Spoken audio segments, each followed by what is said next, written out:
ఆకాశవాణి ప్రాంతీయ వార్తలు చదువుతున్నది కుప్ప ధనశ్రీలక్ష్మి. ముఖ్యాంశాలు: ప్రభుత్వ పథకాలు, అభివృద్ధి కార్యక్రమాల అమలుపై ఆంధ్రప్రదేశ్ ముఖ్యమంత్రి నారా చంద్రబాబు నాయుడు జిల్లాల కలెక్టర్లతో ఈరోజు సమావేశమవుతారు.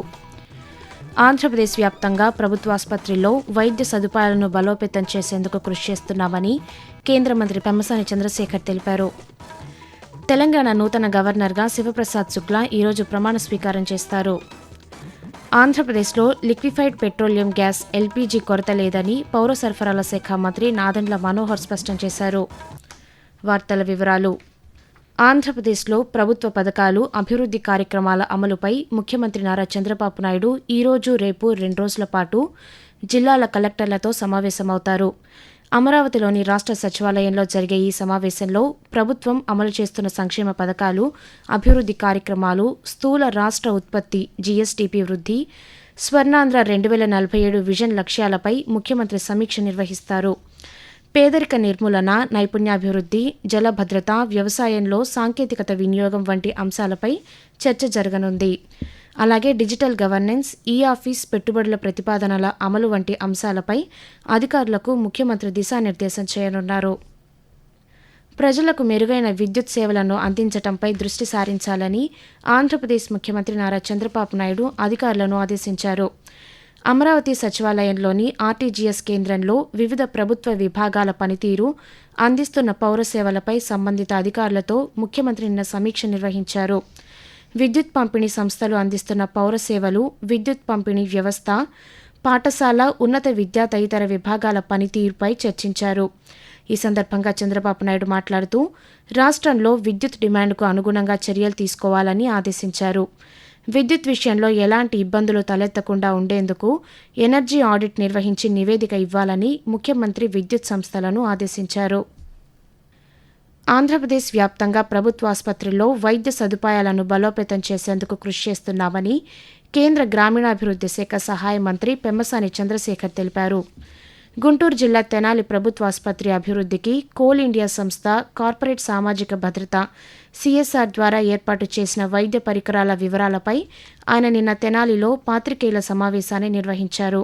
ఈ సందర్భంగా కేంద్ర మంత్రి మాట్లాడుతూ, ఈ తెనాలి అదేవిధంగా జీజీహెచ్ 2 హాస్పిటల్స్ కూడా పేరొందినటువంటి హాస్పిటల్స్. ఈ 2 కూడా ఎండోస్కోప్స్ కానీ, digital radiography machines, ECG machines, anaesthesia ఇచ్చే వర్క్ స్టేషన్స్ కావాలని అడిగారు ఒక 4. అదేవిధంగా ఆర్థోపెడిక్ డిపార్ట్మెంట్, ఇట్లా ఒక 40 రకాల ఎక్విప్మెంట్ అడిగారు.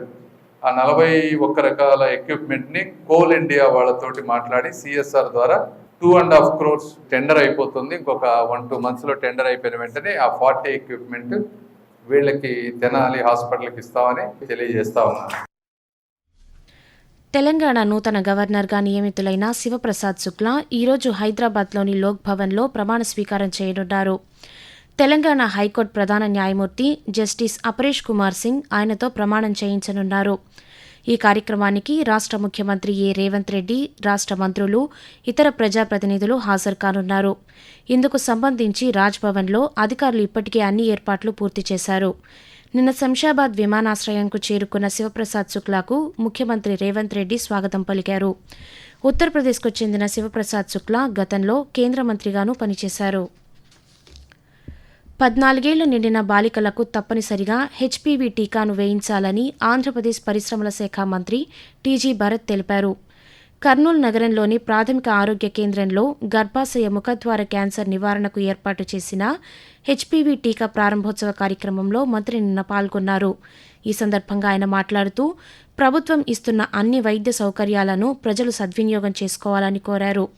జిల్లాలో దాదాపు 30,000 మంది బాలికలకు టీకా వేయటానికి ప్రభుత్వం చర్యలు తీసుకుంటుందని మంత్రి తెలియజేస్తూ, ఆ వ్యాక్సిన్ కాస్ట్ 4,000 రూపీస్ ఫ్రీగా ఇస్తాం.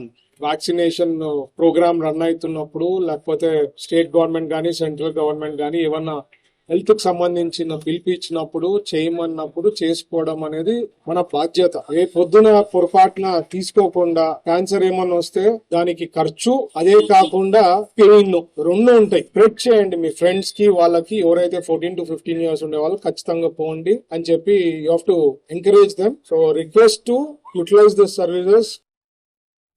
ఆకాశవాణి ప్రాంతీయ వార్తలు వింటున్నారు. 10వ తరగతి విద్యార్థులందరూ 100% ఉత్తీర్ణత సాధించాలని ఆంధ్రప్రదేశ్ సాంఘిక సంక్షేమ శాఖ మంత్రి డోలా శ్రీ బాలవీరాంజనేయ స్వామి అన్నారు. 10వ తరగతి పరీక్షల నేపథ్యంలో గుంటూరు జిల్లా మంగళగిరి నుంచి అంబేద్కర్ గురుకులాల విద్యార్థులతో దృశ్య మాధ్యమం విధానంలో నిన్న సమావేశాన్ని నిర్వహించారు. ఈ సందర్భంగా మంత్రి మాట్లాడుతూ విద్యార్థులందరూ ఒత్తిడికి గురికాకుండా ప్రశాంతంగా పరీక్షలు రాయాలని సూచించారు. పరీక్షల సమయంలో విద్యార్థుల ఆరోగ్యంపై వార్డెన్లు ప్రత్యేక శ్రద్ధ చూపాలని ఆదేశించారు. ఆంధ్రప్రదేశ్లో లిక్విఫైడ్ పెట్రోలియం గ్యాస్ ఎల్పీజీ కొరత లేదని పౌర సరఫరాల శాఖ మంత్రి నాదెండ్ల మనోహర్ స్పష్టం చేశారు.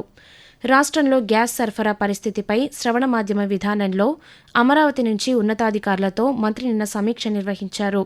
ఈ సందర్భంగా ఆయన మాట్లాడుతూ గృహ అవసరాలకు, వాణిజ్య అవసరాలకు సరిపడా గ్యాస్ నిల్వలు రాష్ట్రంలో ఉన్నాయని, ప్రజలెవరూ ఆందోళన చెందాల్సిన అవసరం లేదని చెప్పారు.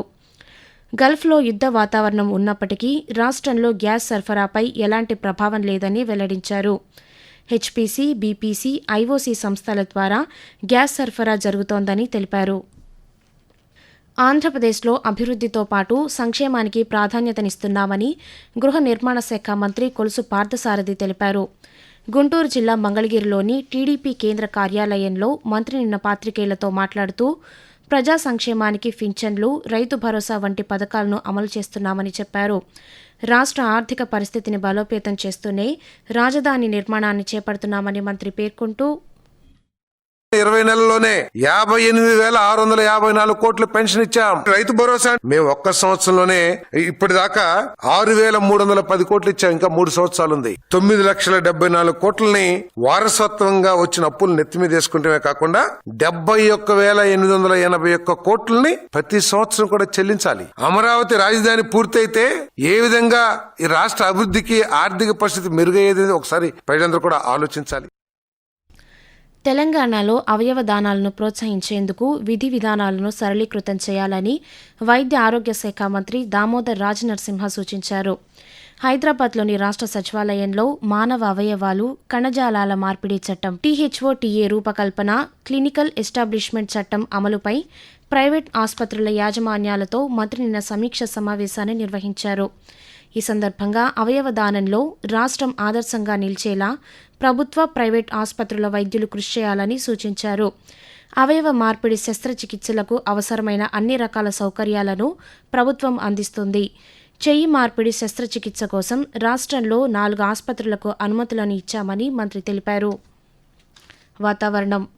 దిగువ ట్రోపో ఆవరణంలో ఆంధ్రప్రదేశ్ యానాంలో నైరుతి దిశగా గాలులు వీస్తున్నాయని అమరావతి వాతావరణ కేంద్రం తెలిపింది.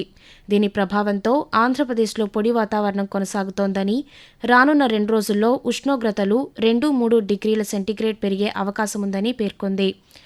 తెలంగాణ వ్యాప్తంగా పొడి వాతావరణం ఉంటుందని హైదరాబాద్ వాతావరణ కేంద్రం వెల్లడించింది. పలు ప్రాంతాల్లో గరిష్ట ఉష్ణోగ్రతలు సాధారణం కంటే 2-3 డిగ్రీల సెంటీగ్రేడ్ అధికంగా నమోదయ్యే అవకాశముందని పేర్కొంది. రైతులకు భూ హక్కులపై పూర్తి భద్రత కల్పించేందుకే ఆంధ్రప్రదేశ్ ప్రభుత్వ రాజముద్రతో నూతన పట్టాదారు పాస్ పుస్తకాలను అందిస్తున్నామని దేవాదాయ శాఖ మంత్రి ఆనం రామనారాయణ రెడ్డి తెలిపారు. ప్రాంతీయ వార్తలు ముగించే ముందు ముఖ్యాంశాలు మరొకసారి. ప్రభుత్వ పథకాలు, అభివృద్ధి కార్యక్రమాల అమలుపై ఆంధ్రప్రదేశ్ ముఖ్యమంత్రి నారా చంద్రబాబు నాయుడు జిల్లాల కలెక్టర్లతో ఈరోజు సమావేశమవుతారు. ఆంధ్రప్రదేశ్ వ్యాప్తంగా ప్రభుత్వ ఆసుపత్రుల్లో వైద్య సదుపాయాలను బలోపేతం చేసేందుకు కృషి చేస్తున్నామని కేంద్ర మంత్రి పెమ్మసాని చంద్రశేఖర్ తెలిపారు. తెలంగాణ నూతన గవర్నర్గా శివప్రసాద్ శుక్లా ఈరోజు ప్రమాణ స్వీకారం చేస్తారు. ఆంధ్రప్రదేశ్లో లిక్విఫైడ్ పెట్రోలియం గ్యాస్ ఎల్పీజీ కొరత లేదని పౌర సరఫరాల శాఖ మంత్రి నాదెండ్ల మనోహర్ స్పష్టం చేశారు. ఆకాశవాణి ప్రాంతీయ వార్తలు ఇంతటితో సమాప్తం.